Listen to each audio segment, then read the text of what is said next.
যুবক ভাইয়েরা, নবীজি যখন কাছে গিয়া বারবার চাচার কাছে রিকোয়েস্ট করে, আবু জাহেল, আবু লাহাব, উতবা, উতাইবা, সাইবা, যত বড় বড় লিডার গুলি ছিল, তারাও বুঝতে পারছে যে নবী কালেমার দাওয়াত দেয় রে। তাই আবু লাহাব, আবু তালেব বারবার তাকায় দেখে যে আবু জাহেল বসা। নবী বুঝতে পারছে আমার চাচা কেন কালেমার দাওয়াত গ্রহণ করে না, কারণ বড় বড় লিডার গুলি চতুর্দিকে বসা। তাই কানে কানে বলে, চাচা জুরে বলা লাগবে না, আপনার জুরে বলতে হবে না, আপনার টুট লড়াইও বলতে হবে না, আমার কান আপনার টুটের মধ্যে লাগায়া দিব, শুধু আমি শুনলেই হবে। শুধু আমার কানে দুইটা শব্দ ব্যবহার করেন, আল্লাহর জাতের কসম, একবার মুখ দিয়া যদি বাহির হয় কিয়ামতের ময়দানে আমি নবী আপনারে ছাড়া জান্নাতে যাব না। এইভাবে রিকোয়েস্ট করতেছে। নবীর চোখ দিয়া পানি পড়ে আর বলে, প্রাণের চাচা গো, বাবার আদর পাই নাই, আপনি আমারে বাবার মতো লালন পালন করছেন, আমার চোখের সামনে আপনি জাহান্নামে যাবেন, এটা আমি বরদাস্ত করতে পারি না। তাই বারবার কালেমার দাওয়াত দেয়। হঠাৎ করে আবু তালেব বলেন, বাতিজা, তোমার ব্যাপারে নতুন করে আমারে ওয়াজ করা লাগবে না। বাতিজা, আমি তোমারে যতটুক চিনি, মক্কার মানুষ তোমারে এতটুক চিনে না। আমি তোমারে ছোট থেকে নিয়ে এই পর্যন্ত আমার ঘরে লালন পালন করছি। বাতিজা, তোমারে আমি চিনি। বাতিজা, তুমি যা আলোচনার শুরুতে আমি বলবো, আমার সাথে আপনারা উত্তরও দিবেন। বলুন তো দেখি, হেদায়েতের মালিক কে? এটা কি ইয়াকিন আর বিশ্বাস আসেনি? হেদায়েতের মালিক একমাত্র আল্লাহ। কোন নবী রাসূল কে হেদায়েতের মালিক? কোন ফির? নবী রাসূল না, তার ফিরের তো কোনো কথাই নেই। নবী রাসূলগণ হেদায়েতের মালিক না, হেদায়েতের একমাত্র মালিকানা আল্লাহর হাতে। আল্লাহ যদি কাউরে হেদায়েত দেয় তো সে হেদায়েত পাবে, আল্লাহ যদি হেদায়েত না দেয় তাহলে কপাল পড়বে। অন আল্লাহ হেদায়েত দেয় কারে আর দেয় না কারে, এটা তো আমরা জানা দরকার। হেদায়েত দেয় কারে আর কারে দেয় না, এইটা জানতে পারলে আমরা বুঝবো এবং আমরাও হেদায়েতের জন্য আগ্রহী হব। এখন আসুন, হেদায়েতের মালিক আল্লাহ, এটা দুনিয়ার কোনো মানুষের হাতে না, নবী রাসূলের হাতে না। আল্লাহ দিলেন না আমরা হেদায়েত পাইতাম, এটা হলো আমাদের একটা বক্তব্য। আল্লাহ কিন্তু কেউরে আসমান থেকে লাইমায়া হেদায়েত দিবে না, এটা আপনার মাথায় রাখতে হবে। আল্লাহ হেদায়েতের মালিক, কিন্তু আল্লাহ আসমান থেকে লাইমা আপনার হেদায়েত দিবে না। তাহলে হেদায়েত আপনাকে আদায় করে নিতে হবে। আল্লাহই দিবে, কিন্তু আপনাকে আদায় করে নিতে হবে। তো হেদায়েত আল্লাহ কাকে দেয় কাকে দেয় না, এটা বোঝার জন্য আসুন আমরা একটু সামনে যাই। রাসূল আরবি সাল্লাল্লাহু আলাইহি সাল্লাম দুইজন কট্টরপন্থীর জন্য দোয়া করছিলেন, যাদের সবচেয়ে বেশি প্রভাব ছিল। আপনারা একটা ভলান্টিয়ার ওই জায়গাটা খারাপ করে রাখেন, ওই যে ফুলাফান্ডি দূরে দূরে লামতেছে, একটা ভলান্টিয়ার রেখন বলে তোর ওয়াজ উনন লাগতো না, সাইনবোর্ডটা লই এখানে খারি থাক, একটাও ওইখানে নাই। যারা খান্দ লাগাইছে সাইনবোর্ড, ওইখানে খারি থাকো, দূরে দূরে লামে খেলার মাঠ, মনোযোগ দেন। দুইজনের জন্য রাসূল দোয়া করছে, মানে দুজনেরই প্রভাব বেশি, দুজনেরই ক্ষমতা বেশি, আর এই দুইজনের জন্য কালেমার দাওয়াত দিতেও অনেক কষ্ট হয়। এরা যারা কালেমা পড়ছে তাদের উপরে আক্রমণ করে, নির্যাতন করে। তো রাসূল একদিন আল্লাহর কাছে দোয়া করছে, আল্লাহ, দুইটা ব্যক্তির মধ্যে যে কোনো একজনকে আপনি আমারে দিয়া দেন। এর মধ্যে একজনের নাম উমর আর একটা আবু জাহেল, দুইজনের লাগে দোয়া করছিল। দুজনের জন্য যখন দোয়া করছে, আল্লাহ দুজনের মধ্যে একজন আমার দরকার, ইসলামের জন্য তারা কবুল করেন। আল্লাহ রাব্বুল আলামিন রাসূলের দোয়া কবুল করছে উমরের জন্য, রাসূলের দোয়া কবুল করে নাই আবু জাহেলের জন্য। দোয়া কবুল করছে কার জন্য? উমরের জন্য। উমরও রাসূলের বিরোধিতা করত, আবু জাহেলও নবীর বিরোধিতা করত।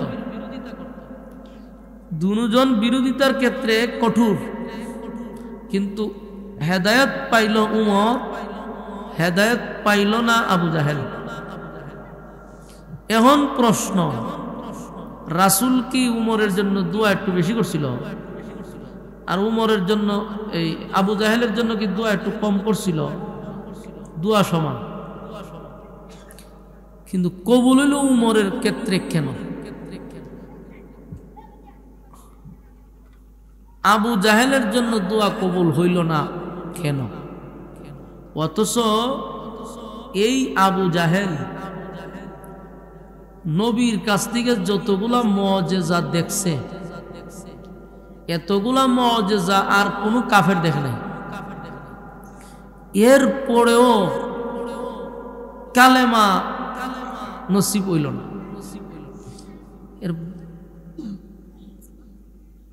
এর বড় একটা কারণ আছে।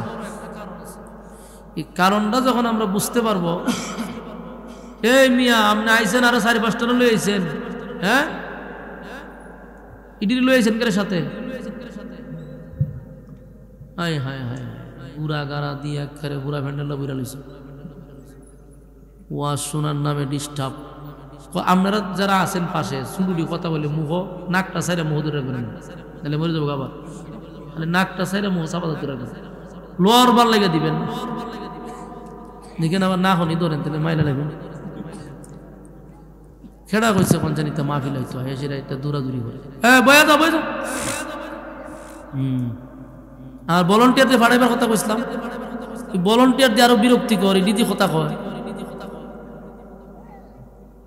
এখানে বুঝদার একটা লোক ফাটান, ভাই কথা কইলে আমার ডিস্টার্ব হয়, আর আমি এটা সহ্য করতে পারি না। আমার কথা আমি কথা কমে এক ধ্যানে, আর এখানে গল্প কিচ্ছে আমি কোনো সময় কইও না। এই জন্য আমি যখন কথা বলি আমার কথা মনোযোগ দিয়ে শুনতে পাবো।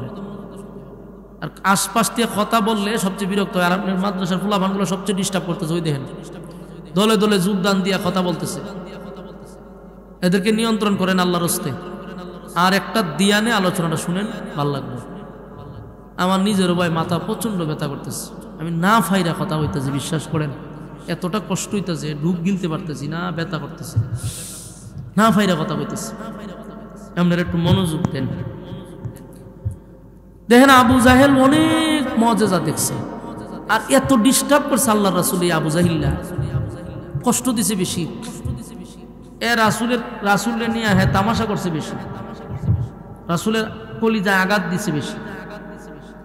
এই আবু জাহিল্লা মনে মনে কিছু জানতো, ইসলাম ধর্ম যে সঠিক এটা হেও জানতো, আল্লাহর রাসূল যে সত্য নবী এটা মনে মনে জানতো, কিন্তু মানতো না। এখন আসুন আপনারা বুঝার চেষ্টা করুন, উমরে আল্লাহ কেন হেদায়েত দান করল, আবু জাহিল্লারে কেন হেদায়েত দিল না? এই কেনটা আমরা বাইর করি। এখন আসুন, আবু জাহেল যত বিরোধিতা করছে, ইসলামের যত বিরোধিতা করছে আবু জাহিল্লা, সব বিরোধিতা জান্না শূন্যা ঠান্ডা মাথায় করছে। উমর ইসলামের যত বিরোধিতা করছে সম্পূর্ণ না জান্না করছে। এখন বুঝতে পারছেন, আবু জাহিল্লা যত বিরোধিতা করছে জান্না না না জান্না? জান্না। উমর যত বিরোধিতা করছে না জান্না। আপনি যদি জানেন যে সুদ খাওয়া হারাম, সুদের 1 টাকা পরিমাণ খাইলে মার সাথে জানা হয়, এটা আপনি জানেন, আপনার এই জ্ঞান আল্লাহ দিছে, আপনি জানেন যে সুদ খাওয়া হারাম, এরপরও আপনি সুদ খান, আপনার কপাল হেদায়েত হইব। আর আপনার সুদ খাওয়াতে জীবনে সারা সম্ভাবনা আছে, তাহলে আপনি জানেন এটা হারাম, তারপরও খান। আপনি জানেন ঘুষ খাওয়া হারাম, এরপরও ঘুষ খান। আপনি জানেন জেনা ব্যভিচার করা কবিরা গুনাহ, আপনি করেন। মানুষের উপরে জুলুম করা কবিরা গুনাহ, সেটাও করেন। সব জান্না শূন্য করেন। তো জান্না শূন্য করার কারণে আপনার কপালে হেদায়েত আসে না, কারণ আপনি তো জান্নি করতেছেন, আপনার কপালে হেদায়েত নাই। হেদায়েত কাদের কপালে আসে? যারা না বুঝে জুলুম করছে, যারা না বুঝা অন্যায় করছে, অপরাধ করছে, একটা পর্যায়ে বুঝতে পারছে হার এটা তো ঠিক না, আমি তো জানতাম না, এই লোকটার কপালে হেদায়েত থাকে। এই জন্য আবু জাহেলের হেদায়েত দেন এই কারণে, যত আহাম কুহামরি করছে সব বুঝা শূন্য করছে। আল্লাহর বিরোধিতা, আল্লাহ রসুলের বিরোধিতা করছে বুঝা শূন্য। এ কত খারাপ দেখেন। মূর্তি পূজা যে করা হারাম, শিরিক, এটা হে জানত। এইটা নিজের হাতে বানায়া যে বিক্রি করতে বুঝতো যে এটা আসলে কোনো খুদামুদা না, এটা আমাদের কোনোদিন উপকারে আসতে পারে না, এটা জানতো। মক্কাতে যত দ্বন্দ্ব লাগাইয়া রাখছে সব আবু জাহিল্লা লাগাইয়া রাখত। নবীর বিরুদ্ধে পাগল, নবীকে জাদুঘর, এই সব কিছু বলি আবু জাহিল্লা শিখেছে। তো একদিন আবু জাহেলের বন্ধু আবু জাহেলের কাছে গেছে, গিয়া কয়, দোস্ত, মক্কাতে তো মোহাম্মদ রে নিয়া লাগছে দরবার, আরা জীবন আমরা তারে আলামিন বলছি, আরা জীবন তারে আমরা মহব্বত করছি, ভালোবাসছি, হঠাৎ করে তারে আমরা এখন পাগল, জাদুঘর বলতেছি, এটা কি যুক্তি? এটা তো মানুষে হাসাহাসি করতেছে, উনি কোনোদিন জাদুঘর না, উনি পাগলও না, এটা মানুষও জানে, তা আমরা যে হুদাহুদি বলতেছি। আর মোহাম্মদ কি কোনোদিন মিথ্যা কথা বলছে অতীতে? এটা আবু জাহেলের বন্ধু আবু জাহেলের জিজ্ঞাসা করতেছে। আবু জাহেলে কয়, দরজাটা লাগা। তো দরজা লাগাইছে, লাগাইয়া কয়, দোস্ত, আব্দুল্লাহর পুত্র মোহাম্মদ আগে যা বলতো তাও সঠিক, এখন যা বলে তাও সঠিক, পরবর্তীতে যা বলবে তাও সঠিক। মোহাম্মদ মিথ্যা বলে না, মোহাম্মদ সব সত্য বলে, মোহাম্মদের দিন ধর্ম সত্য। আবু জাহেলের বন্ধু হইল যে, যেই কথাটা তুই এখন আমারে বলছস দরজা লাগাইয়া, ঠিক এই কথাটা তুই দরজা খুললা মানুষের সামনে গিয়া ক, দেখবি পুরা মক্কাতে দ্বন্দ্ব শেষ, যাকে যাকে মানুষ নতুন ধর্ম গ্রহণ করবে। আবু জাহিল্লা কয়, এটা তো সম্ভব না। কেন? কয়, আমি পলিটিক্স করি। কি করে? এ বলে পলিটিক্স করে, এই জন্য কয় এটা আমার দ্বারা সম্ভব। এই নিজের ব্যক্তিত্ব ধরে রাখার জন্য সত্যটাকে মানুষের সামনে সে তুলে ধরে নাই, সত্যটাকে মিথ্যা বানাইছে, আর মিথ্যাটাকে মানুষের সামনে সত্য বানাই দিছে। এই আবু জাহিল্লা অসংখ্য অগণিত মুআজিজা আবু জাহেল দেখছে, এর পরেও সে কালেমা পড়ল না। রাসূল দুয়া পর্যন্ত করল, আল্লাহ তারে হেদায়েত দিল না। কেন দিল না? সব জান্না করত, কারণ সব জান্না শূন্য করত, তাই কপালে কি নাই? হেদায়েত নাই। আমি যারা সামনে বইয়া রয়েছি, নামাজ না পড়লে যে জাহান্নামে যাব, হালাল না খাইলে যে জাহান্নামের আগুনে জ্বলব, এই সমস্ত ওয়াজ আমরা কি এখন আর জানার বাকি আছে? মোটামুটি সবাই জানে। এরপরও যারা নামাজ পড়ে না, যারা হালাল খায় না, হারামের উপরে সবসময় চলে, আপনি কি বুঝেন? এরা আসমান থেকে লাইন মে আল্লাহ হেদায়েত দিব, এরা আবার কয় হেদায়েতের মালিক যেহেতু আল্লাহ, তা আল্লাহ দিলেন না হেদায়েত পাইতাম। হ্যাঁ, এরকম একটা প্রশ্ন আমার একবার করছিলাম, প্রায় জায়গাতেই কই, আলোচনাটা আসলেই আমার স্মরণ হয়। আমি একবার এইভাবে রাস্তার চা খাইবার লেখা রইছিলাম, ওই যে রাত্রে বেলা তো আমরা দৌড়াদৌড়ি করি, ড্রাইভারের গুম গুম ভাব দেখলে আমরা রাস্তার দাঁড়াই। তো এক জায়গার মধ্যে গাড়ি দাঁড় করাইছি, তো ফুটপাতের যে সার দোকান থাকে, সারা দোকানের মাল বিক্রি করলে 2000 টাকা কিনা সন্দেহ আছে, কিন্তু টিভি একটা 20,000 টাকা লাগাই তোরা। এই দোকান দেখছি না আপনারা? তো এইরকম একটা দোকানও আমরা গিয়ে হার হইয়া গিয়া দিইটার মধ্যে নাচানাচি চলতেছে, টিভি খুব নাচানাচি দুমুর দামুর চলতেছে। মানে আমরাও বিপদে পড়ছি, এত কোন দৌড়াইছে, একটা দোকান হয় না, যাই একটা ভাইলা মন্দিরের মধ্যে নাচানাচি করে। এবারে ড্রাইভার সামনে যাবো, আমি না খারো বেড়ার কইয়া একটু সব বন্ধ করে লামটা ছাড়া খাইলাম। তখন আমরা লামছি, লাইমা কইলাম যে ভাই এটা বন্ধ করে দেন, আমরা গেলে পরে চালু করি। এবার হুজুর বোন বোন বোন বন্ধ করতেছি, 1 মিনিট পরে বন্ধ হইলাম। জাগাও মুচ্ছা দিছে, বইতে আমি 1 মিনিট পরে বন্ধ করব। আমার তো এটা আশ্চর্য লাগলো, ঘটনা কি রে, বন্ধ করবি তো আবার মিনিট লাগাইলো করে, এটা সৌন্দর্যজনক না। বন্ধ করে লাগে, কিন্তু 1 মিনিট লাগাইলো। উদ্দেশ্য এর কোনটা? একটা আছে যে আমার এখানে বসাইতো, আমি কুদ্দুর দেখতাম, এরপরে চা খাইতাম, এরপরে বন্ধ করতো, এটা তো হইতে পারে। আবার আরেকটা হইতে পারে এটা অন্য কোনো উদ্দেশ্য থাকতে পারে। আমি যদি কেন বই আর পিছন দিয়ে যদি একটা ছবি কেউ তুলে, ওই দিন আসামি সব চাও খায়, মাসাল্লাহ টিভিও দেখে, তা আমারও আজগিরি শেষ।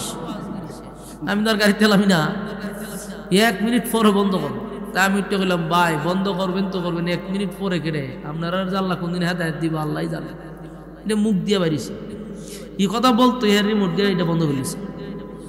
বন্ধ করছে পরে আমার এনে বসাইছে, আমরা রং চা খাইতেছি। হঠাৎ করে আমার এক হুজুর একটা প্রশ্ন করি, আমি বালা হয়েছে, টিভি বন্ধ করাইছে, মানে আমরা প্রশ্ন করবো। কি প্রশ্ন করবেন? হুজুর হেদায়েতের মালিক কেডা? আচ্ছা কোন জানে হেদায়েতের মালিক কেডা? হে জানেনি? জানে। এরপর আমার জিজ্ঞেস, হুজুর হেদায়েতের মালিক কে? আমি হেদায়েতের মালিক আপনি কোনটা জানেন? কোন আপনি কোন? আমি হেদায়েতের মালিক তো আল্লাহ। হতে নবী রাসূলের কাছে হেদায়েত নাই? আমি না। ফির মুর্শিদ তো তুলে প্রশ্নই আসে না। আমি না, হেদায়েতের একক মালিকানা আল্লাহর কাছে। তখন কয় হুজুর হেদায়েতের মালিক যেহেতু আল্লাহর কাছে, এটা তার জোর করে আনা সম্ভব না। আল্লাহ দিলেন না আমি পাইতাম, আর আমি তো আল্লাহ লাগালো পাইতাম না। নবী রাসূলের কাছে থাকতো, ফির মাশায়েখের কাছে থাকতো, আমরা গিয়ে কইতাম যে আমার হেদায়েত দিলেন দিলাইতো। আল্লাহর কাছে আমি পাইতাম কেমন? তা আল্লাহ আমার দেনা কেন? এ আমার প্রশ্ন করছে, আল্লাহ আমার হেদায়েত দেনা কেন? এটা দিলে তুই যা। ওইখানে আরো 5-6টা বইয়া চা খাইছি, এটি বইয়ে বই নাচ দেখতেছে। তখন বন্ধ করে লেছে, এটি চুপ করে বই রয়েছে। এই কথা কোয়ার পরে এটি আমার কহ হুজুর ঠিকই তো কইছে, হেদায়েত দেনা কেন রে? এরাও এর সাথে যোগ দিছে, দিয়া কয় আপনি কই হুজুর হেদায়েতের দেনা কেন? আমি পড়ছি মহামুসিবত, এবং এটা তো এমন এক সাইজের লোক, ইতারে কোরআন হাদিস দিয়া বুঝালে বুঝবো কিতা। পরে আমি বললাম, ভাই বাচ্চা কাচ্চা যখন খান দে তখন মা দুধ দেয়, এর আগে কিন্তু বাচ্চা কাচ্চারে মা দুধ দেয় না। বাচ্চারে খেলাত বসাইয়া মা কাজ করে, যখন চিল্লি দেয় তখন এনে দুধ খাওয়া, ঠিক না? আমনে কোনোদিন জীবনে পৌঁছায় আল্লাহর কাছে হেদায়েতের জন্য দরখাস্ত করছেন? কইছেন নি যে আল্লাহ আপনি আমার হেদায়েত ভিক্ষা দেন? কইছেন নি? কোনা আপনি কইছেন না? কোনা তা আপনি আল্লাহর কাছে চাইছেন না? আপনার কিতা মনে হয় আল্লাহ আসমান দিয়ে লাইন না টিভিটা বন্ধ করতো, বন্ধ করে আপনার হেদায়েত দেওয়া যেত? এটি আপনার নিয়ত? কোনো এটা কথা ঠিক হবে? আমি তো আল্লাহর কাছে চাইছি না। না চাইয়া তুই ইত্রামি আর ফাজলামি আমার সাথে করতে করে পরে কথা তো ঠিক হুজুর চাইছি না তো। তাই আমি আপনি যদি আমার ইউনিয়নের ভিতরে হইতেন, তা খাসা একটা কঞ্চি দিয়ে আধা ঘন্টা বাড়িলাম, কিন্তু আমি তো আরেক জায়গাতে ফিটাই থাকতাম। পরে হচ্ছে যাক হুজুর একটা জিনিস বুঝছি, আমরা সাড়া খাই আল্লাহ মাগ না টিয়া লাগতো না। আমি ফার্স্ট ইয়ার চা মাগ না খাই আল্লাহ আপনি খাল খারা দিনে বাস্ট করবো। এরকম কিছু মানুষ আছে, এরা মনে মনে ভাবে যে আল্লাহ হেদায়েত দিন। বলুন হেদায়েতের মালিক আল্লাহ, কিন্তু হেদায়েতের জন্য চাইতেই বকে আমি আপনি আল্লাহর কাছে চাইতেই না। খানলে যেমন বাচ্চায় দুধ দেয় না, মা দুধ দেয় না, ঠিক বন্দায় যদি আল্লাহর কাছে না চায় আল্লাহ দেয় না। হেদায়েত চাইতে হবে। হেদায়েত মানুষের হাতে না, নবীর হাতে না। আবু তালেবের নাম শুনছে? নবীর কি লাগে? আমন চাচা। আল্লাহ নবীর বাবা ছিল না, চাচা নবীরে বাবার মতো লালন পালন করে বড় করছে।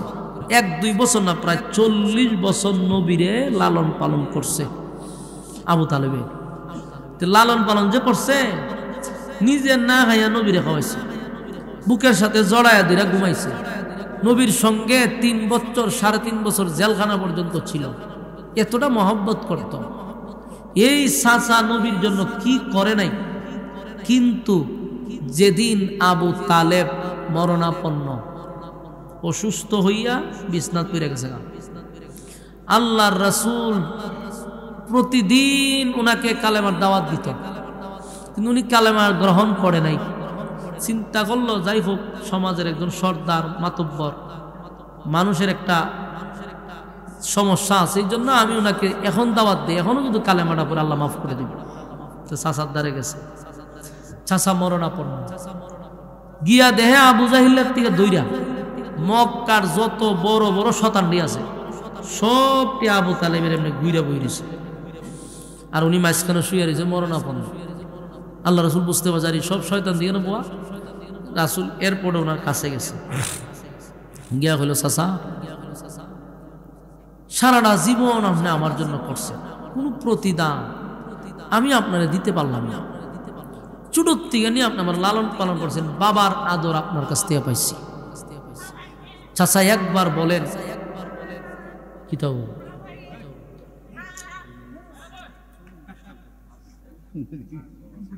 কুই আইলাম আমি চিন্তা করে হইতেছি না,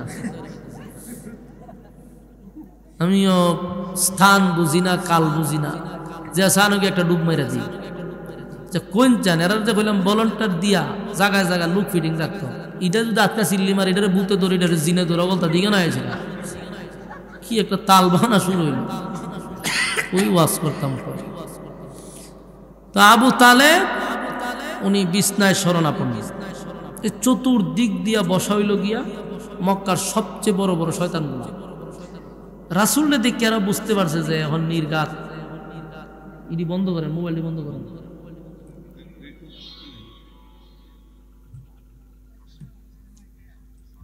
মোবাইলটি সাইলেন্ট করেন। আরো কিছু আসেনি ডিস্টার্ব করার, করেন আরো করেন, কোনো ডিস্টার্ব আসেনি করতে তাই না। এই বেটা এখানে বইয়েছে মোবাইলে কিতা করো, আওয়াজ করে করে সবটি বয়ে বয়ে বকর চক্কর শুরু করছে। আল্লাহর রাসূল যখন আবু তালেবের একেবারে কাছে গেছে, তো মক্কার যারা বড় বড় শয়তানেরা কি বুঝার বাকি রয়েছে যে নিশ্চয়ই বাতি যায় হয় কালেমা পড়াবে। তা আবু তালেব এরার ভাই এই মরণের ওই অবস্থায় ছায়া দেখতেছে সবগুলা শয়তান বসা।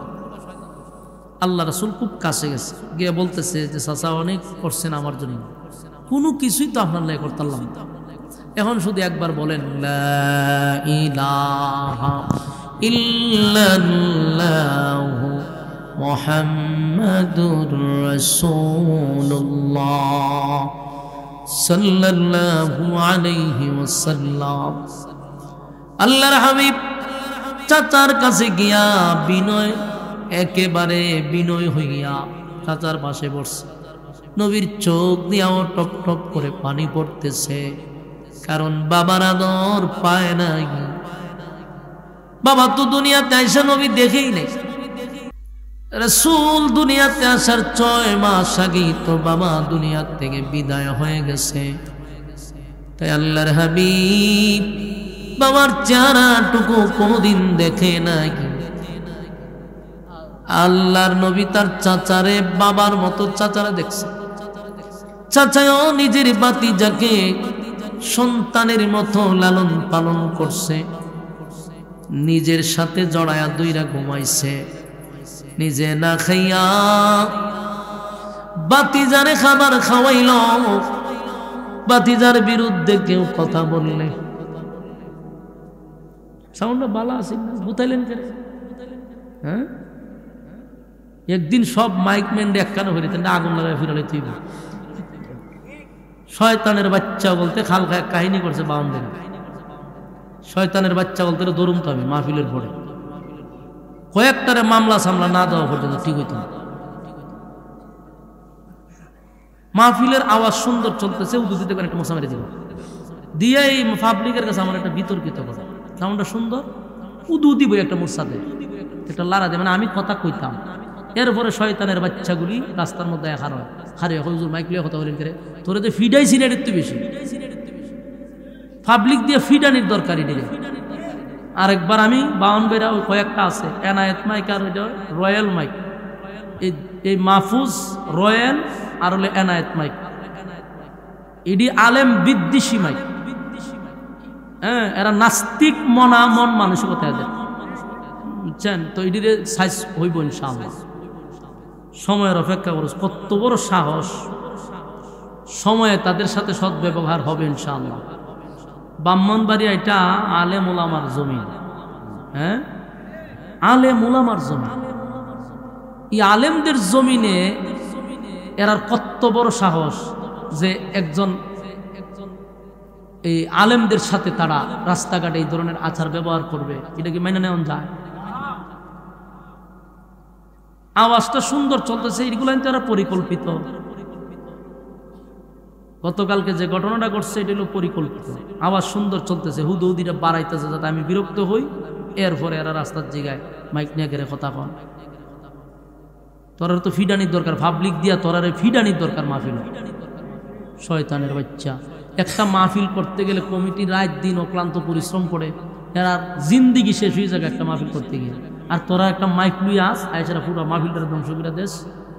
আবার হস মাইক লিয়ে কথা কই করে চাকি দিকে আর কথা কইলাম না। এখন তো সুন্দর আমি ওয়াজ করতে তুই কেন মাঝখান কথা আমার তোমার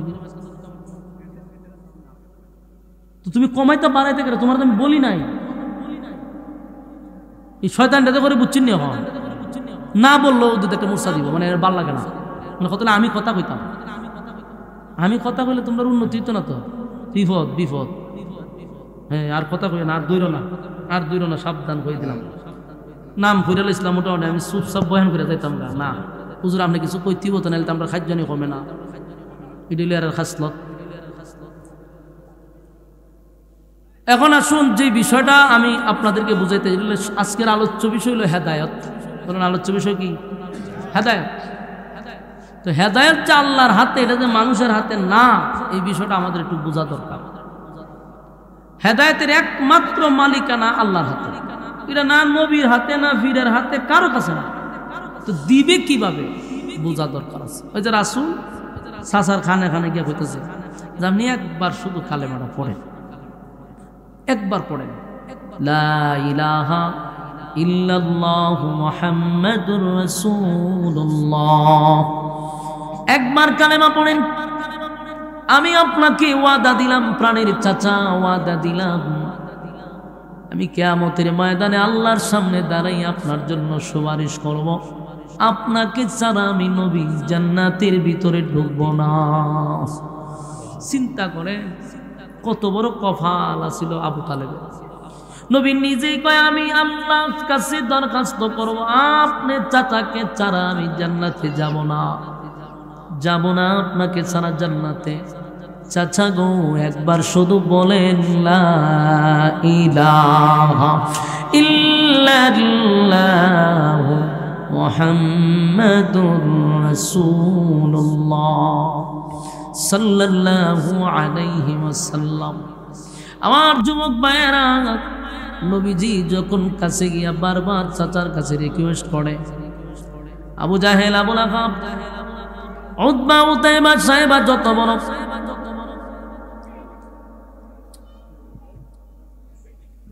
যত বড় বড় লিডার গুলি ছিল, তারাও বুঝতে পারছে যে নবী কালেমার দাওয়াত দেয় রে।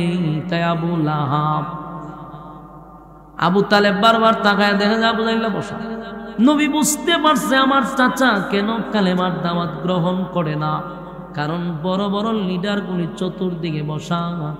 তাই কানে কানে বলে, চাচা জুরে বলা লাগবে না, আপনার জুরে বলতে হবে না, আপনার টুট লড়াইও বলতে হবে না, আমার কান আপনার টুটের মধ্যে লাগায়া দিব, শুধু আমি শুনলেই হবে। শুধু আমার কানে দুইটা শব্দ ব্যবহার করেন, আল্লাহর জাতের কসম, একবার মুখ দিয়া যদি বাহির হয় কিয়ামতের ময়দানে আমি নবী আপনারে ছাড়া জান্নাতে যাব না। এইভাবে রিকোয়েস্ট করতেছে। নবীর চোখ দিয়া পানি পড়ে আর বলে, প্রাণের চাচা গো, বাবার আদর পাই নাই, আপনি আমারে বাবার মতো লালন পালন করছেন, আমার চোখের সামনে আপনি জাহান্নামে যাবেন, এটা আমি বরদাস্ত করতে পারি না। তাই বারবার কালেমার দাওয়াত দেয়। হঠাৎ করে আবু তালেব বলেন, বাতিজা তোমার ব্যাপারে নতুন করে আমারে ওয়াজ করা লাগবে না, বাতিজা আমি তোমারে যতটুক চিনি, মক্কার মানুষ তোমারে এতটুক চিনে না। আমি তোমার ছোট থেকে নিয়ে এই পর্যন্ত আমার ঘরে লালন পালন করছি, বাতিজা তোমারে আমি চিনি। বাতিজা তুমি যে আল্লাহর একজন পয়গম্বর, তুমি যে একজন রাসূল, এটা আমি জানি। সুবহানাল্লাহ। জানে না জানে না? এই যুবক ভাইরা, এই জায়গার একটু মনোযোগ দিয়ে শুনেন। আবু তালেব কিন্তু নবীর সবচেয়ে বেশি আপন ছিল। আবু তালেবের আরেকটা পরিচয় দিই, হযরত আলীর নাম শুনছেন? হযরত আলীর বাবা হইল আবু তালেব। আবু তালেব হইল ওই আলীর বাবা, হযরত আলীর বাবা হইল আবু তালেব। নবীরে নিজের সন্তানের মতো লালন পালন করছে। আল্লাহর নবী বলেন, প্রাণের চাচা কালেমা পড়েন। আবু তালেব বলেন, বাতিজা তোমার ব্যাপারে আমি জানি তুমি আল্লাহর পয়গম্বর, এতে কোনো সন্দেহ নাই। তুমি একজন রাসূল, এটা কোনো সন্দেহ নেই। তুমি একত্ববাদী, খুদার দাওয়াত দাও, এক আল্লাহর দাওয়াত দাও, সেটাও সঠিক, সেতে কোনো সন্দেহ নেই। ভাতিজা তোমার কোরআন সত্য, যে কোরআন তোমার উপরে নাজিল হয়েছে সেটাও সত্য কোরআন। তুমি নিজেও সত্য নবী, কোরআন সত্য, তোমার আল্লাহ সত্য, তোমার দ্বীন ধর্মটাও সত্য। সুবহানাল্লাহ। সব জানি বাতিজা, সব জানি। আমি আরো জানি তোমার কালেমা যদি আমি না পড়ি তাহলে চিরস্থায়ী জাহান্নামে যাব, সেটাও জানি। কথা বুঝতেছেন? হয় তোমার যদি কালেমা না পড়ি তাহলে আমি যাবো কোথায় জানো? এটা আমি জানি। তোমার কালেমা যদি না পড়ি আমি জাহান্নামে যাব, সেটাও তো জানি। তোমার কালেমা পড়লে আমি জান্নাতে যাব, সেটাও জানি। বলুন, উনি জানতো কি জানতো না?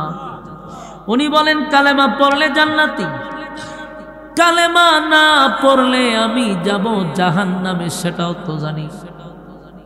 আমি যাই না শুই না ঠান্ডা মাথায় বাতিজা, সব যাই না শুই না, আমি তোমার আল্লাহর জাহান্নামটা বেছে নিলাম। কি করবে? সব জানতো। আবু তালেবের চেয়ে বেশি কেউ জানতো না সত্য। নবীর শিশুকাল আবু তালেব দেখছে, নবীর যৌবনকাল আবু তালেব দেখছে, সব জানে রে। নবী যে সত্য নবী সে জানত, কিন্তু চিন্তা করেন নিজেই কয় তোমার আল্লাহর জাহান্নামটা আমি বেছে নিলাম। কেন বেছে নিলাম?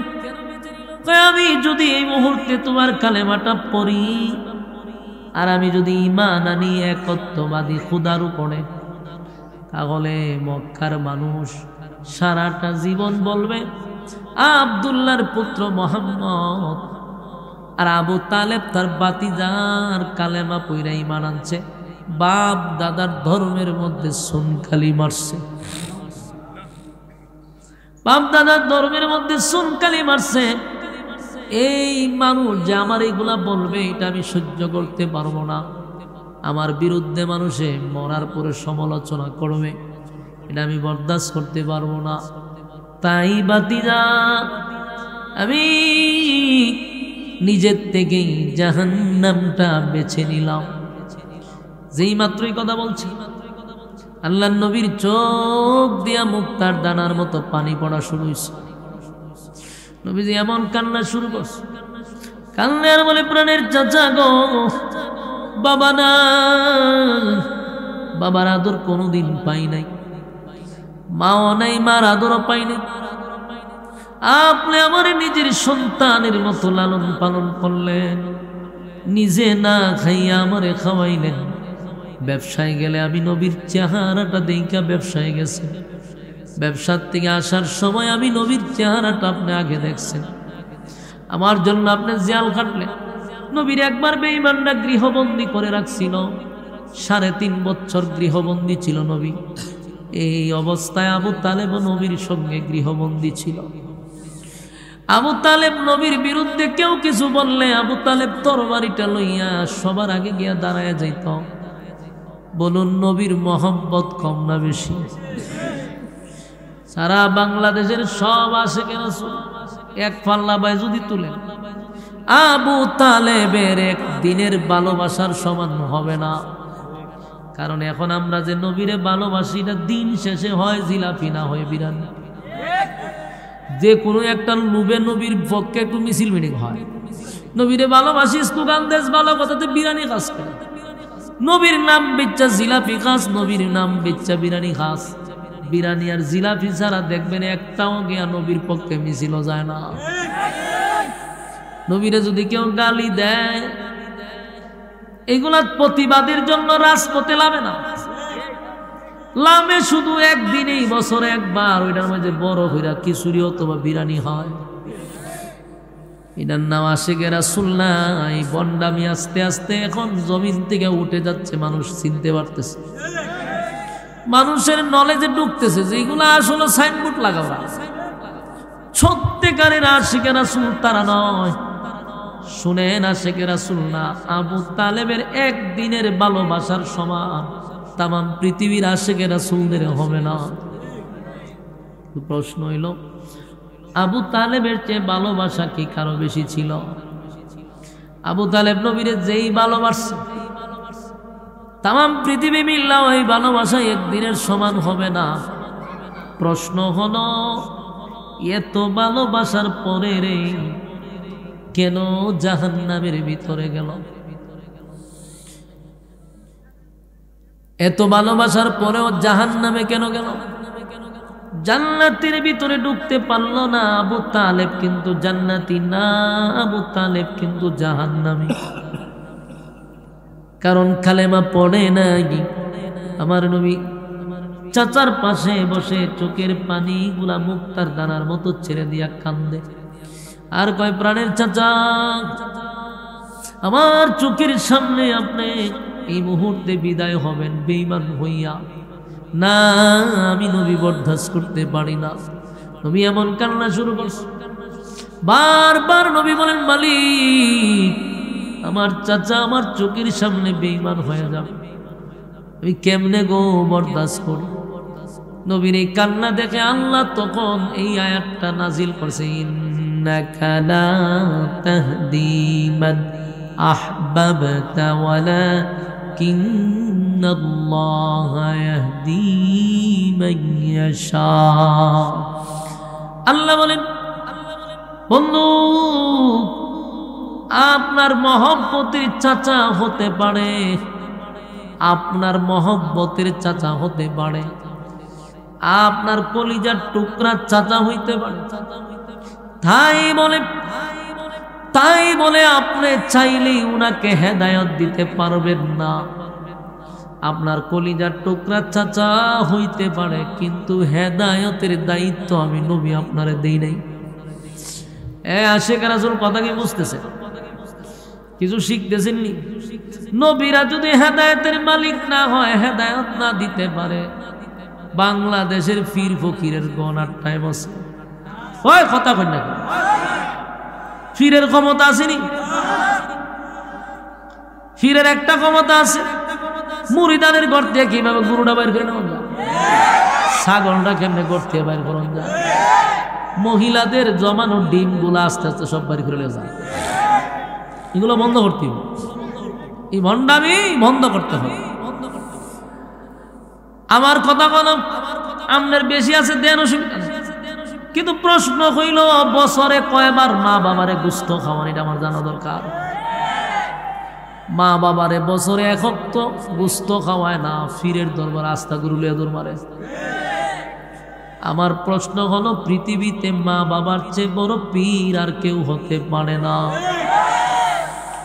এই যুবক ভাইরা, আমার আপনি দাওয়াত দিয়ে আনছেন, আমার দিয়া যদি দোয়া করান, এটা হলো বারাটিয়া দোয়া। আমার দোয়া কবুল হইতে পারে, নাও হইতে পারে। ফিরের দোয়া কবুল হইতে পারে, নাও হইতে পারে, না হওয়ার সম্ভাবনা বেশি। কারণ ফিরে হালাল খায় কম, কারণ ফিরের সুদ করতে হয় মুরিদান, ঘুষ করতে হয় মুরিদান, লম্পট বদমাশ সব মুরিদ করে বুঝে নিছে। ও এটি সবটি সুদ খায়, তুই সুদের টেকা তোর বড় ডুবাস কেমনে রে? তুই সুদের টেকা খাস কেমনে? তুই তো জানো যে সুদ খায়, তুই না ফির? তুই তো কইতে আসলে বলে, তুই যেহেতু সুদ খাস, এরম সুদ করে আমার মুরিদান দরকার নেই, জুতাটা বাইরিয়ে দিতে, এরা বুঝতাম যে এটা হক কানি ফির। ও মা এতে সুদ খায়, 1000 টাকা দেয়, ওই ফহড়ে তো খায় বাবা তুমি বাচ্চা থাকো ফিরাগি বন্ডামি ছাড়া আর কিছু। মা বাবার বছর একবার গুস্ত খাওয়ায় এ জায়গা গুরু লিয়া লাল সালু দিয়া হ্যাঁ গুরু একটা বাইন্দা বাস পতাকা টাঙ্গাই লয়ে জায়গা কই যাস ও বাবার দরবার আরে তোর বাপ দি গরু ফিরে ওইটা ফিরের দোয়া কবুল হইতে পারে না হইতো কোনো গ্যারান্টি নাই, কিন্তু মা বাবার দোয়া এটা 100% কবুল, কোনো সন্দেহ নেই। তুই অত বড় ফির তুই যাস করবি এরারে মগজ বুলাই করছে মগজ, কথা বুঝতেছেন? হ্যাঁ যুবক, আমার কোনো স্বার্থ নাই কথাগুলি বলা।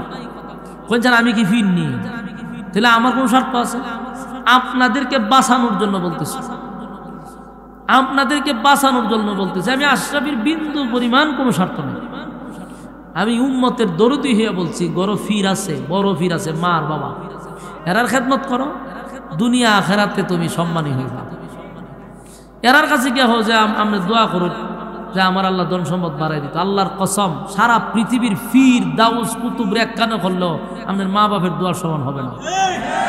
ইতা ফিরে যত বাজি বুজি করুক, ইতা যতই আপনার ম্যাজিক দেখা তাফা দিয়ে লইছে এইটা হিটাইতাম, ইতা হইলে বক্কর চক্কর। ইতা যত দান্দা মান্দা লাগাইয়া কিছু দেখা হয় সব মনে হয় বাবা। তো বন্ডরা দিয়ে আমরা সামনে পারে না, আমরা সামনে হোক ফুডাক দিক গেলে ভাত তাফা দিয়া এর বন্ড আমি বাই গেলাম, তাদের ফালতু বাজিতে আমরা বুঝিতাম। আমি একটার দ্বারে গেছিলাম একবার, এটা আমি থানাতে না দৌড়াইছিলাম একবার, দৌড়াইয়া ওসিরে আগে ফিডাইবেন, এরপরে 1-1.5 লাখ টাকা আদায় করবেন আপনারা খাইয়ার পরে এটা সারবেন। আমি ওই যে আবদুল্লাহ লয়ে গেছিলাম, মারা গেছে ব্লাড ক্যান্সারের রুগী, হেরে লয়ে গেছি আমি গেছি না, হে গিয়ে কেন বই দিছে আমার আগে দুই হুজুর আমি তুই মুখ জায়গা তাইছি। হে বলে কবিরাজ। আমি হা রে, কবিরাজের নাম উঠলে আমার ভূমি আয় করে, কবিরাজ বলতে কিচ্ছু নাই, তুই কবিরাজ দাঁড়ে গেছ করে হয় না হুজুরে এমনি সেমনি। আমি কাছে ঠিক আছে, তা আমি আবার গেছি, ইয়া দেখতে আমার সন্দেহ লাগছে। পরে আমি বললাম কিতা দেখছেন? কয় হেরে তো বান মেরে দিছে। কথাটা বুঝছেন? একবারে আল্লাহ হাজির নাজির। এরা আমি দরায়ান ইসলাম পরে এর বলে বান মেরে দিছে। আমি বান মেরে দিছে কহ, আমি বান ছুড়াই দিছি, ছুড়াই হলেছে কহ ছুড়াই দিছে। তো ভালো না করে বাড়িতে দিতে ভালো যাবে। কত দেওয়ান লাগবো? 25,000 একটা দেওয়ান লাগবে। কত 25,000 একটা? আমি 30,000 টাকা দিব যদি বাড়ি যেতে ভালো জায়গা। আর যদি বালা না হয় তা আমি তারাইয়া ফেডের দিয়ে টেহা বাড়ি করে লইলেন। আমার নাম আশরাফি, বুঝা শুনে গলাদা টেহাটা ঢুকাই। হে তার আমার অত তো বুঝতে পারছে না, কত মানুষের সাথে বাটপারি দান্দালি করছে। খারে কিতা কোন 100 মাসের গ্যারান্টি ভালোই যাবো। হে বাড়ি দিয়ে হেরে মরে থাকা রুগীর অবস্থা এমন হয়েছে, এর অস্থির ব্লাড ক্যান্সার, এর অবস্থা খুব খারাপ। ফোন দিলাম কেউ, রুগীর যে অবস্থা আগের তার বেশি খারাপ হয়েছে, কয়েকটা সময় দিতে হতো। এখানে আমি হয়তো বুঝছি মরার আগ পর্যন্ত সময় দিতে পারে। আমি তাড়াতাড়ি হেরে নিয়ে এনতে গেলাম ঢাকা বার্ডেম, পরীক্ষা নিরীক্ষা করায় দিহি ব্লাড ক্যান্সার। আরে বান মেরে তো রাখছে বলে। পরে হেরে হসপিটাল ভর্তি করাইয়া ওসিরে কইলাম যে এমনি করে। আমি ওসি সাহেবরে কইলাম যে আমি সময় দিচ্ছি আপনার বিকাল পর্যন্ত ধরায় আনবেন, আর নাহলে আপনার থানার সামনে হারে আমি মিডিয়া দিয়ে লাইভ দিব আপনার বিরুদ্ধে। হুজুর আমি ব্যবস্থা করতেছি। এরে যে ধরায় আনছে আইনা বন্দি, তুই আমি বলছি 1 লাখ টাকা আদায় করবেন। ফিডায় জেলও দিলাম হইলে, কিন্তু অনেক উলামায়ে কেরাম নিষেধ করছে। পরে টেকা দিছে, টেকা দিয়া আমি বলছি আপনি খাইলাম, এ মানুষের টেকাইছে আপনি খান, আমার দম লাগছে। চিন্তা করেন কত বড় মাঠ পারেনি মানুষ মরা জায়গা এখন বান মেরে দিচ্ছে। এরকম খালি একজন আমরার মতো বানান দিকে এরা দৈরান তারছি, সরল সোজা মানুষ যে গরিব গুড়া মানুষ যে যায় টেহাড়ি তো দিয়া উদুদি কয় অহ তোমার জামাইরে তো দাবিস করে নিছে, অমুক মাইয়া তোমার দাবিস করছে, উদাহুদি বেলকি বাজি এমন ধরে বেড টেন তো মাশাআল্লাহ। মহিলাটির খারবার দেখলে আমার মনে হয় যে এটির গলাত ফরাদার টেকা নেওয়ার দরকার। ইটি খুলে বাবা বাবা হয়ে ভাও করে যাবে। ভণ্ডামির একটা সীমা আছে, এগুলা দূর করতে হবে সমাজ থেকে। কথা বুঝতেছেন? ওয়াজ মাহফিল করে কিতা করতে, যদি এগুলো পরিবর্তন না হয়, ভণ্ডামি দূর করতে হবে, ভণ্ডামি দূর করতে হবে। ফির যদি ধরতে হয় বিজ্ঞ একজন আলেমের কাছে যাবেন, আর দোয়া যদি চাইতে হয় মা বাবার কাছে যাবেন। কারণ ফির হইল গিয়া উস্তাদ, ফির কি? তো উস্তাদ যদি বিসমিল্লাহ না পড়তে পারে ইজাত ফিরের দরকার আছে নি? না জুতা দা বাইরে নি দরকার? জুতা দা বাইরে নি দরকার। হ্যাঁ তুই বিসমিল্লাহ পড়তে পারছিস ঠিক ফির রে বন্ডা কোনারে। মুরিদ যদি হইতে হয় বিজ্ঞ আলেমের কাছে যাবেন, যারা বুখারী শরীফ পড়াইতেছে রানিং, বড় মসজিদে জমা পড়াইতেছে, একজন শাইখুল হাদিস, তার কাছে মুরিদ দিবে। কারণ তার কাছ থেকে আপনি কিছু শিখবেন, জানবেন। হয়তো এর থেকে মুরিদ দিছে ল্যাংটার কাছে, তো তোর ল্যাংটা কই নিব? ল্যাংটা সেপ দেয়, এটা বরকতের সহিত চলল মাখে। সি সি সি সি সি সি এই ল্যাংটার বিরুদ্ধে কথা হইলে আমার বিরুদ্ধে মিছিল বেরিয়েছে। আস্তে এলাকাতে মিছিল বেরিয়েছে, আমার ভিটের সামনে বলে তুলে ল্যাংটার বিরুদ্ধে করে কথা হইলাম। চিন্তা করেন কোন জাতির আমরা বসবাস করি। ল্যাংটার বিরুদ্ধে, ল্যাংটারও মুরিদান আছে, ল্যাংটারও ভক্ত আছে। আস্তাগফিরুল্লাহ। এই জন্য যদি দোয়া চাইতে হয় মা বাপের কাছে, ওই ফিরে 1 কেজি আঙ্গুর কিনা না দিয়া মা বাপের লাগে রাত্রে 1 কেজি আঙ্গুর এনে দিয়া দিল। ওই মনে করেন ভালো কিছু তো ফিরের কাছে লয়ে যেতেছেন, একটা লাউড়া এনে মা বাপে দিবে। আল্লাহর কসম খাইরা কইলাম, সারা জীবন ফিরে দিলেও লাভ হবে না। আপনি কোনোদিন কোনো ফিরে খুশি করতে পারবেন না। এটা হক ফির হোক আর বন্ড ফিরি হোক, হক ফিরি হোক, এটা আমার বিশ্বাস দিয়ে একটা কথা বললাম, যে কোনো ফিরি হোক দিয়ে আপনি খুশি করবেন কেমনে? আপনি দিচ্ছেন 1000, আরেক মুরিদানে দিচ্ছেন 2000, আপনার গনার টাইম আছে? আপনি দিচ্ছেন 5000, আরেকজনে 1 লাখ দালাইছে, শেষ। আপনার নাম হইয়াদ নাই বেটা, কিন্তু আপনি জীবন আপন হইতে না। কিন্তু মা বাপরে যদি 500 টাকা দেন, তো এই যে খুশি আর যে কি দোয়া, এটা ডাইরেক্ট ফর্দা ছাড়া আল্লাহর কাছে পৌঁছে যাবে। ফিরের দোয়া পৌঁছে কিনা কেমনে বলবেন? টাকার বিনিময়ে দোয়া। এই জন্য ভাই মা বাপের কাছে কদর করা দরকার। মা বাপরে কদর করে। বুড়া মা বাপ ফিরে অবহেলা কইরা ফিরে আব্বাটা হে, মা বাপরে আব্বাটা হে না। চিন্তা করছেন? হ, বুড়া বুড়িটা হে, ফিরে গেছে আর আব্বা তোর জন্ম দিল যে বেটা, এবারে আব্বাটা হস না, দেখস ফিরে তিতা কই দিকে আমি বালা না। আমার যত সমস্যা হইল হুজুর এইভাবে একেবারে মূল থেকে কেরানো তুল্লা কন। আমার অনেকে আমরা কোন অসুবিধা না হুজুর, এইভাবে একেবারে কই না, খোলজাত দূরালা নাকি, খোলজাত বলে আমি দূরালাই 2-1 ফিরে আমার রাস্তাত কইছো ফার্ম ফোকেছি গ্যাস তো আমার হুজুর নাই, আপনি কইবা আইন অসুবিধা নাই, তাহলে খোলজাত লাগাইলাই। এই এরা কষ্ট লাগে আমার কথা, উম্মতের স্বার্থে কথা বলতেছে। বলুন হেদায়েতের মালিক কে? এই হেদায়েতের মালিক যদি নবীও হইতো, তাহলে আবু তালেব সর্বপ্রথম নবী হেদায়েত দিয়ে দিত। কথা ঠিক নেই? হেদায়েতের মালিক যদি আল্লাহ নবীরও দিত, নবী সর্বপ্রথম হেদায়েতটা আবু তালেবকে দিয়ে দিত। কিন্তু আল্লাহ বলেন ইন্নাকা লা তাহদি মান আহবাবতা ওয়ালাকিন্নাল্লাহা ইয়াহদি মান ইয়াশা। আল্লাহর হাবিবকে মালিক ডাক দেয়া বলে, বন্ধু আপনার মহব্বতের চাচা, আপনার কলিজার টুকরা, আপনি যদি আপনার কলিজার টুকরাকে আপনি চাইলেই হেদায়েত দিতে পারবেন না, কারণ আমি আপনাকে হেদায়েতের জন্য পাঠাই নাই। আপনার আমি ওয়াজ করার জন্য পাঠাইলাম, আপনারে পাঠাইছি ওয়াজ করার জন্য। ওয়াজ করার পরে কারে হেদায়েত দিব কি দিব না, এটা আমি আল্লাহর একান্ত ব্যক্তিগত বিষয়। যেমন আমি ওয়াজ করতেছি, আমি কি আপনার হেদায়েত দিতে পারবো? আমার ওয়াজ করার দায়িত্ব আমি করতেছি, কারে হেদায়েত দিব কি দিব না এটা আল্লাহর একক সিদ্ধান্ত। যদি সবাই হেদায়েত পাইতো, সারা বাংলাদেশে যে পরিমাণ মাহফিল হয়, সবাই আগে আল্লাহর লইতো মাইক খোলা না। হ্যাঁ কথা ঠিক নি রে? এরা আল্লাহর ওলি হইতো কত, কারণ এরার থেকে ওয়াজ আমরা বেশি উনেন না। আরে বাপরে বাপ, প্রতিটা দিন এরা ওয়াজ উনে, ওয়াজ উজুন এখন ড্যাম কিয়া এইটা কোনো ফলোই করে না, তাহলে ওয়াজ না করে। হেদায়েতের মালিক কার কাছে? হ্যাঁ, এই জন্য হেদায়েতের দোয়া করতেও আল্লাহর কাছে। আল্লাহ আমাদেরকে আপনি হেদায়েত দান করেন, হেদায়েতের ভিক্ষা দেন, হেদায়েতের ভিক্ষা দেন, দোয়া করতে। আল্লাহ আপনার যত মহব্বতের বান্দা আছে, এদের মধ্যে আমার নামটা আপনি লিখায় আনেন, এটি আল্লাহদের হইতে হবে। আল্লাহ আমি একটা সরল সোজা রাস্তায় চলতে চাই, আল্লাহ আপনার প্রিয় বান্দা হতে চাই।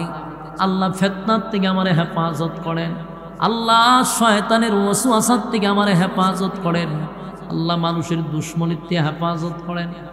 এইভাবে আল্লাহর কাছে কইতে হবে, আল্লাহ আমি আপনার একটা প্রিয় বান্দা হইতাম চাই, আল্লাহ আপনি আমারে হেদায়েত দেন, আল্লাহ আমি দ্বীনের রাস্তায় চলতে চাই, আমারে চলার সুযোগ করে দেন। এটা যদি আপনি না চান আপনাকে আল্লাহ আসমান লাইমা দিব। তো অনেক কিছুই তো জীবনে চাইছে, আল্লাহ চাইতে হবে। এই মোনাজাতের মধ্যে যখন হাত তুলবেন তখন বলবেন, মালিক আমারে আপনার অসংখ্য মহব্বতের বান্দাদের মধ্যে আমার নামটা উঠায় না। আর বলবেন, ইহদিনাস সিরাতাল মুস্তাকিম, আল্লাহ সঠিক সরল রাস্তার উপরে চলার সুযোগ করে দেন। আল্লাহ আমি আপনার কাছে হেদায়েতের ভিক্ষা চাই। আল্লাহ আমারে গুমরাহি কইরেন না, আল্লাহ আমারে পথভ্রষ্ট বানায়েন না, আল্লাহ আমারে আপনি নষ্ট করে দিয়েন না, যেন আমি পথ না হারাই। এই জন্য আল্লাহর কাছে দোয়া করতে হবে, মালিক আমারে ইহদিনাস সিরাতাল মুস্তাকিমের উপরে চলার তৌফিক দেন। আল্লাহ আমার প্রতি আপনি অভিমান কইরেন না, আল্লাহ আমার প্রতি আপনি বেজার হইয়েন না, আল্লাহ আমার প্রতি আপনি অসন্তুষ্ট হইয়েন না। আল্লাহ যদি আমার আপনার উপরে অসন্তুষ্ট হয়, আমরা কি সঠিক রাস্তায় চলতে পারবো? এই জন্য সঠিক রাস্তা চলার জন্য মালিকের কাছে চাইতে হবে। আবু জাহেলকে আল্লাহ হেদায়েত দিল না, আবু তালেবরও দিল না। এখন প্রশ্ন হইল, আবু তালেব তো নবীর ভালোবাসত, আবু জাহিল্লা যেন বিরোধিতা করত, আবু তালেব তো ভালোবাসত, তা আবু তালেবরে কেন হেদায়েত দিল না? ওই একই সমস্যা। আবু তালেব জানতো ইসলাম সত্য, কোরআন সত্য, নবী সত্য, সব সত্য, সব জানত, যাই না ও মানার চেষ্টাটুকুও করতো না। নবীরে ভালোবাসত, নবীরে সাপোর্ট দিত, কিন্তু নিজে যেটা গ্রহণ করবে এরকম মন মানসিকতা বৃত্তে আনছেই না। মনে মনে ভাবছে যে আমার বাতিদারে সাপোর্ট করবো, কিন্তু এই ধর্ম আমি গ্রহণ করব না। আল্লাহ হয়তো আমার টেহা লাগছে না, হেরা হেদায়েত দিবার। যতই নবীরে মহব্বত করবো, আল্লাহ নবী কাঁদছে পর্যন্ত, আল্লাহ দেলান দেলান। আল্লাহ বন্ধু আপনি যতই চেষ্টা করেন, হেদায়েতের দায়িত্ব আমি আপনাকে দিছি না, তাই আমার সিদ্ধান্ত আপনার চাচাকে আমি হেদায়েত দিব না, জাহান্নামে ঢুকাইছি। তবে সবার জাহান্নাম আর আবু তালেবের জাহান্নাম একটু ডিফারেন্ট, একটু বেশ কম আছে। বেশ কম নইলে আমরা ডাইরেক্ট আগুনের ভিতরে জ্বলব, আবু তালেবের শরীরে আগুন লাগবে না। আবু তালেবের শুধু পায়ের তলায় দুইটা স্যান্ডেল পরানো হইবা আগুনের। কেন? কারণ এমন কোনো জায়গা নাই যেখানে নবীরে স্পর্শ করে নাই, কুলে নিচে জড়াই ধরে ঘুমাইছে, এই শরীরে আগুন লাগবো কেন? নবীর সম্মানার্থে দেখেন বেঈমান হইয়া মারা গেছে, এরপরে নবীর সম্মানে শরীরে আগুন লাগবে না। নবীর ধরছে, আল্লাহ নবীর বরকতি শরীরের কারণে শরীরে স্পর্শ করবে না আগুনে। আমার নবীর এত দাম, কিন্তু ফায়ার তলাটা তো আর শরীরে লাগছে না, এই ফায়ার তলার মধ্যে দিবা আগুন লাগাই। আর এই ফায়ার তলার আগুনের গরমে মাথার মগজ শুদ্ধ এইভাবে উতরাইতে থাকবে। আবু তালেব মনে করবো যে জাহান্নামের সবচেয়ে শাস্তিটা বুঝি আল্লাহ আমারই দিছে, অথচ এর থেকে নর্মাল কোনো শাস্তি জাহান্নামে নাই, সর্বনিম্ন একটা শাস্তি। সারা শরীরে আগুন নাই, কিন্তু ফায়ার তলার থেকে মাথার মগজ এইভাবে বাতের মতো উতরাইতে থাকবে সবসময়, ভয়াবহ অবস্থা হবে। এখান থেকে স্পষ্ট আমরা বুঝতে পারলাম সুদ খাওয়া হারাম জানার পরেও যারা খায় কপালে হেদায়েত নেই। কথা বুঝতেছেন? যেই মুরিদানের, যেই পীরের মুরিদানরা সুদ খায়, ঘুষ খায়, পীরে বাধা দেয় না, এই পীরেরও হেদায়েত নাই, মুরিদানেরও নাই, দুটোটাই নাফাক খায়।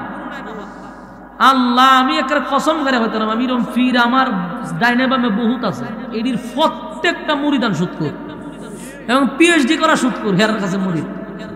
এরা বলছে বালা আলেমদের কাছে মুরিদ হয় না, কারণ জানে জুতা দা বাইরে দৌড়ে দিব। এমন ডাক্তারি যায় যেটা সুদের বাগ খায়। কথা বুঝতেছেন? এই জন্য আমার কথাগুলি একেবারে অ্যান্টিবায়োটিকের মতো এবং তিতা লাগে। আমার কথা ওগুলোর কাছে মজা লাগে না। আমি এইভাবেই কথা বলি, বালা লাগলে লাগুক, না লাগলে নাই, কিন্তু তিতাটা যদি ভিতরে ঢুকানি যায় তাহলে কিন্তু উপহার আছে। কথা তো মজা না, কিন্তু এই কথাটা যদি আপনি মাইনে নিতে পারেন, তিত করল্লার রস খেলে যেমন ফায়দা হয়, আমার কথাগুলি আপনি আমল করলে ফায়দা হবে। খালি আমি আপনার একদম লাইন গার্ড সব দেখাই দিছি। আপনি ফির ধরবেন, বিজ্ঞ আলেম ধরেন, দোয়া চাইবেন, মা বাবার কাছে চান, কিছু খাওয়াইবেন, মা বাপরে খাওয়ান, কিছু খাওয়াইতে চান, আত্মীয় স্বজনরে খাওয়ান, ফির আপনার লেগে বলেন আমারে খাওয়াই দিব, আমি কেডা?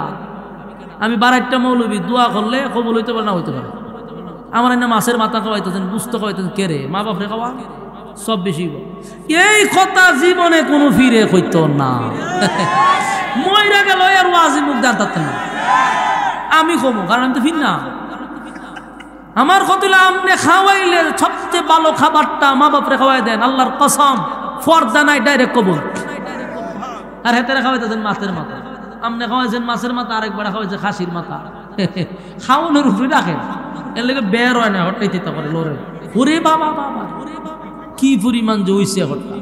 এই সমস্ত ফিতনার থেকে আল্লাহ হেফাজত করুক, আমিন। বলুন হেদায়েতের মালিক কে? আল্লাহ ছাড়া হেদায়েতের মালিক কেউ না। তাই মালিকের কাছে হেদায়েতের ভিক্ষা চাইতে হবে, মালিকের কাছে বলতে হবে আল্লাহ আপনি আমার হেদায়েত দান করেন। হেদায়েত আসমান থেকে আল্লাহ আসে। এবং এক নম্বর, যদি আপনার কল্যাণ আল্লাহ চায়, মনে করেন আপনার কল্যাণ আল্লাহ চাইছে, মানে আপনার ভালোটা আল্লাহ চায়, তখনই বুঝবেন আপনার আল্লাহ ভালো কাজে লাগায় রাখবে। এই যে মাহফিলে বসছেন, আল্লাহ আপনাদের কল্যাণ চায়। নাইলে অসংখ্য মানুষ দেখেন রাস্তাতে হুদুদি ঘুরতেছে, গল্প করতেছে, আড্ডা মারতেছে, কিন্তু এখানে আসে না। আপনি আইছেন কেন? আপনার কল্যাণ আল্লাহ চায়, আপনি ভালো কাজ করতেন, আল্লাহ চাইতেছে, এই জন্য আল্লাহ এখানে বসে রাখছে। যেই লোকটা মসজিদে গণ গণ যায়, বুঝবেন আল্লাহ তারে ভালোবাসে, আল্লাহ চায় বন্ধা আমার কাছে আসুক। এই কথাগুলো একটু ফলো করবেন। বেশি বেশি যখন কোনো মাহফিলে বসবেন না, মসজিদে বারবার যাইবেন, তখন বুঝবেন যে আল্লাহ আমারে ভালোবাসে। ভালোই যদি না বাসতো, তা আল্লাহর ঘরে আমার এত গণ গণ নেয় কেন? মাহফিলে বসছেন, প্রতিটা কথায় কথায় যারা কথাগুলি কানের ভিতরে ঢুকাইতেছেন, এবং আলেম উলামারা যখন কোরআনের আয়াতগুলি তেলাওয়াত করে, প্রতিটা অক্ষরে অক্ষরে 10টা করে নেকি আল্লাহ আমলনামায় দেয়া দেয়। এখানে বসার কারণে নাযালাত আলাইহিমুস সাকিনাহ, উপর থেকে সাকিনা রহমত নাজিল হয়। এমনকি এই জায়গাটাতে বসা আল্লাহর কুদরতি ক্যামেরায় ভিডিও করা আছে, কিয়ামতের ময়দানে এটাকে নাজাতের একটা উসিলা করে দিতে পারে। আমার যুবক ভাইয়েরা, এই এলাকার চান্দুরা হিলফুল ফজল প্রবাসী যুব সংগঠনের উদ্যোগী মাহফিল, প্রবাসী ভাইয়েরা রাত দিন অক্লান্ত পরিশ্রম করে, এই মাথার গাম পায়ে ফেলে উপার্জন করে, তার একটা অংশ আল্লাহর জন্য, দিনের জন্য, ইসলামের জন্য বরাদ্দ রাখছে। এর থেকে ভালো কাজ আর কি হইতে পারে? প্রবাসীদেরকে এর থেকে বেশি ভালো কাজ আর কি হতে পারে? তাই প্রবাসীদের জন্য আমরা দোয়া করব, প্রবাসী ভাইদের ব্যবসা বাণিজ্য কামাই রোজগারে যেন আল্লাহ বরকত বাড়ায়া দেয়। এমন একটা সংগঠন কিয়ামত পর্যন্ত যেন আল্লাহ কবুল করে। এই এলাকাটা যেন আল্লাহ শিরিক মুক্ত রাখে। যেখানে শিরিক হয় সেখানে প্রতিবাদ গড়ে তুলতে হবে। এটা কি আর থাকবো? কোনো শিরিক বেদাত করতে দেওয়া যাবে না। যেই জায়গাতে শিরিক হয় সেই জায়গাতে আল্লাহর গজব নাজিল হয়। তাই একটা নষ্টর কারণে যদি আপনারা তার প্রতিবাদ না করেন, গজব কিন্তু একজনের উপরে আসবে না। গজব যখন আসে ইমাম সাহেবের উপরে, আপনার গুনার কারণে ইমাম সাহেবের উপরে গজব করব।